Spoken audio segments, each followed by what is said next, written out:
In this video, I want to share with you some of the expertise of Stan Utley, who's a short game guru in America. So for those people who've never heard of Stan Utley, I recommend that you have a look at him, Google him and have a look at some of his videos. Stan is outstanding. His knowledge about the golf game is second to none, and he's certainly inspired the members of Proper Golfing in a recent Zoom meeting that we've just had. So we spoke to Stan about all sorts of things, how he's actually helped Charles Barkley with his golf swing, but more importantly, some of the hints and tips to help us with our short game. Now, Stan thinks of it slightly differently, which is great because I love people who challenge the norm. And what I love about Stan is the logic behind the way that you should set up to the golf ball and the way that we should swing the golf club. So what I want to do in this video is explain to you some of the principles that Stan likes to see in the setup, in the swing and in the motion of the body.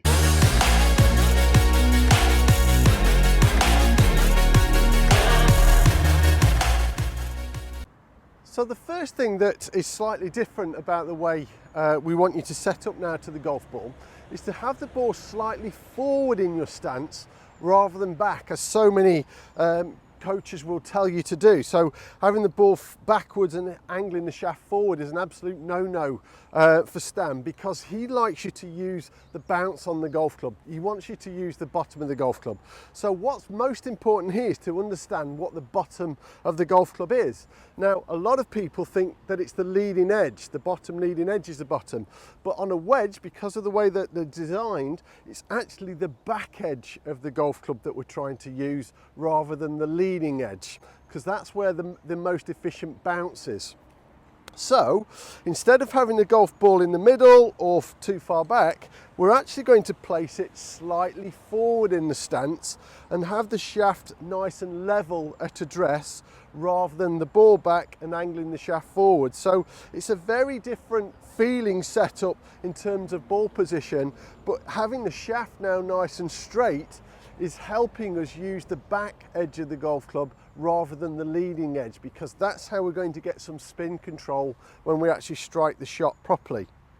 So the next thing that we're looking for in terms of how wide your feet should be apart when the ball is positioned forward, I would say just over 2 clubs heads, or around 2 clubs head width between your feet. That way you won't be a million miles off, but it's really important to get that shaft nice and level and don't angle it forward. So you've got the ball position right, you've got the shaft position right at setup. The next thing that I would like you to try now is setting up square to the golf ball instead of the conventional way of doing it, which is opening your stance. So conventionally people would tell you to aim left, ball back and hands forward. Well, this is very much trying to set up square to the golf ball. Ball's positioned forward and the club face is now pointing, the leading edge is pointing towards the target. Now the idea of this, setting up square, is going to allow you to move the grooves of the club underneath the golf ball correctly, which will apply more backspin to the golf ball rather than standing open and hitting across the shot and putting side spin on the golf ball. So the more you have it back, the feet are forward, it's very easy to swing across the line, and we're putting that side spin. And what often happens then, the ball slides off the edge of the golf club and doesn't really spin it efficiently. So if we can set up square to the golf ball, that's going to enable us to swing on a much better path. So the 3 things that we need to get right in the setup is ball position, shaft position and alignment. So feet, knees, hips, shoulders, all parallel to target. So we're happy with the way that you set up in terms of ball position, alignment, shaft position. The next thing that he'd also like you to do is make sure that you're holding the golf club properly. So a little bit stronger grip is much better than too weak, because if your wrists are too weak, they can't hinge correctly in the backswing. So a slightly stronger top hand is never going to be a bad thing, because that's going to allow your wrists to hinge much more naturally in the backswing. So what I'm going to do first is just show you the motion of the golf club, and then I'll show you the motion of the body and why we want the body to move a certain way. So we're setting up nice and square.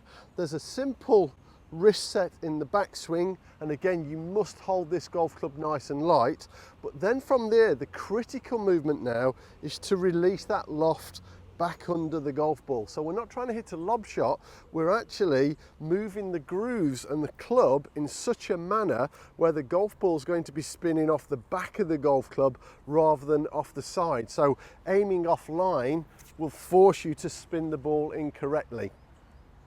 So we're setting up ball position slightly forward, shaft level. So there's a little wrist set in the backswing. We must then release it. So now we're going to use the back edge of the golf club instead of the front edge. And if we can use that back edge correctly, the bounce that's already built into your golf club is going to become incredibly effective. So the first thing, I'm not going to worry about the body first, I'm just going to release the club. If I just do that again. So slightly stronger grip, ball positions forward, simple wrist set, release. Now that golf ball, when it's landing, is coming out really soft. I wouldn't say that I'm trying to spin the ball, but the ball is naturally spinning because of the way that we're releasing the club head. So the absolute worst thing that we can do now is lead with the butt of the club. So once we start to do that, we're then forcing the leading edge to strike the ball, and we don't get that control on landing. And also it's very, very easy to misstrike the golf ball.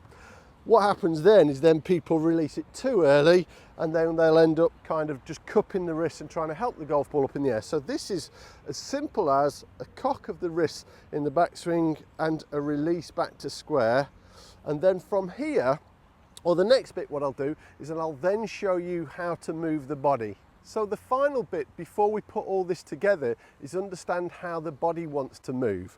So the body's pretty neutral in the backswing, but then as we strike the shot, the body now needs to lift, to raise slightly, which sounds crazy for people who struggle with chipping.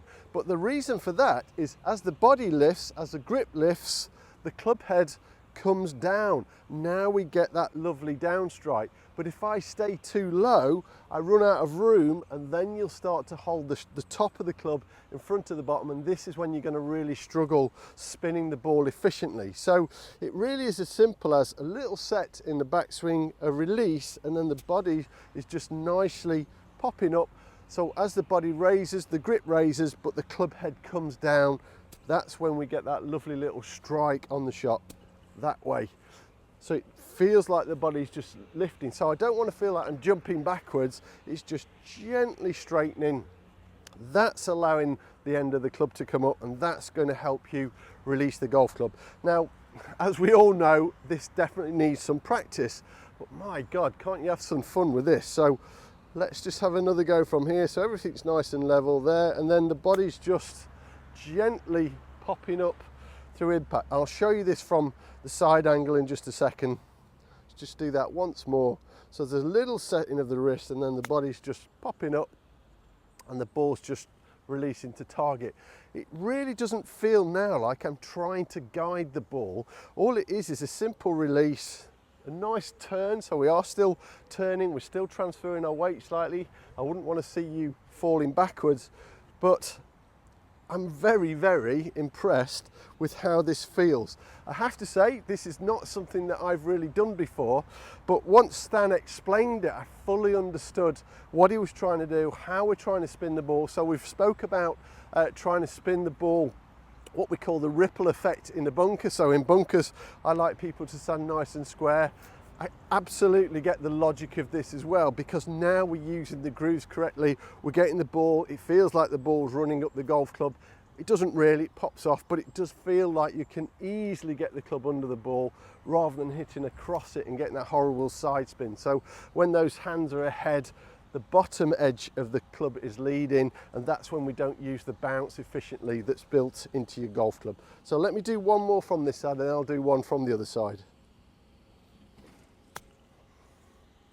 So just showing you this from the down the line angle. So I've set up correctly. I'm going to aim for this flag here, but I'm not really interested how close they go. I'm more interested in the action first. So if you're going to practice this, almost practice just chipping onto a green to start to get the feel of the shot rather than trying to get it close first. So if you start trying to get it close, you might miss out on the technique. So get the technique right first, then we can get it right for the distance. But I'll head towards that target. So everything's set up correctly. Simple little wrist set in the backswing and pop up. So just a quick recap on everything that we've gone through there. So ball position slightly forward instead of back, feet set up nice and square, shaft sits very level at address, grip slightly stronger rather than too weak because that allows you to cock your wrist properly in the backswing, release the club head, allow the body to raise because as the body's lifting, the grip comes up and the head goes down, and that allows us to strike under the golf ball. If we stay too low, we tend to have to lead with the grip, and that's when we can start really misstriking these chip shots. Keep really good rhythm if you can. That's enabled by being more relaxed. And most importantly, get out there and practice it. So if you really want to control your chip shots, spin them correctly, send the ball, allow it to roll towards your target rather than spinning offline, then this is one of the best methods that I've ever seen for chipping. Of course, it requires practice. It's going to be new for you if you've never done this before, but with a little bit of concentration, I'm certain that this is really going to help improve your chipping. Now, I hope you found this video helpful, and remember, if you really do want to improve your golf game in a structured way, you want monthly coaching sessions with myself, as well as an invite to these special Zoom meetings that we have, sign up to propergolfing.com. You won't regret it. You're going to have instant access to an awful lot of videos in the library section, and it will take your game to that next level. So I hope you found this helpful, and thanks for watching. Take care. Bye.